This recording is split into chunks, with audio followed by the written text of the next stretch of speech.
Hello friend, જય Swaminarayan. Welcome to Krupa's cooking point. આજે આપણે બનાવીશું બીટરૂટ ચપાટી.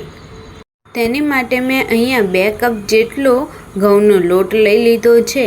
હવે તેમાં આપણે બધા બેઝિક મસાલા એડ કરીશું. સ્વાદ અનુસાર મીઠું એડ કરીશું, અડધી ચમચી જેટલું મરચું પાવડર, હળદી પાવડર અડધી ચમચી, અજવાઈન, કસૂરી મેથી આપણે એડ કરીશું અને 2 ચમચી જેટલા તલ એડ કરવાના છે. હવે તેમાં 1 ચમચી જેટલું તેલ એડ કરવાનું છે. હવે તેને બરાબર મિક્સ કરી દેવાનો છે.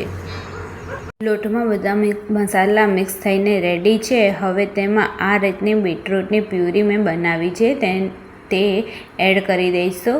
થોડી થોડી કરીને એડ કરવાની છે અને તેને બરાબર મિક્સ કરતું જવાનું છે. એડ કરી અને લોટ બાંધી દેવાનો છે. તમે જોઈ શકો છો લોટ બંધાઈને રેડી છે. હવે તેને ઢાંકણ ઢાંકીને 30 મિનિટ સુધી રેસ્ટ આપી દઈશું. 30 મિનિટ પછી તમે જોઈ શકો છો કે આપણો લોટ એકદમ મસ્ત રીતે તૈયાર થઈ ગયો છે.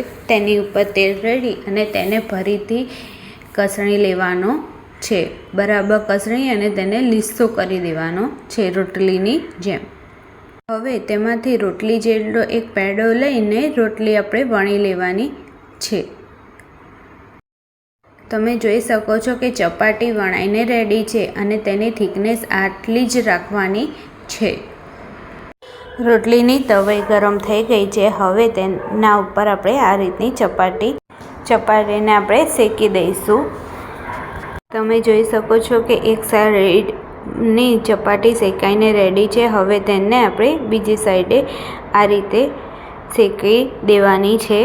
હવે તેની ઉપર થોડુંક તેલ એડ કરી અને બંને બાજુ આપણે શેકી દઈશું. તમે જોઈ શકો છો કે બંને બાજુ આપણી ચપાટી શેકાઈને રેડી થઈ ગઈ છે. હવે તેને આ રીતે બધી ચપાટી શેકી દઈશું.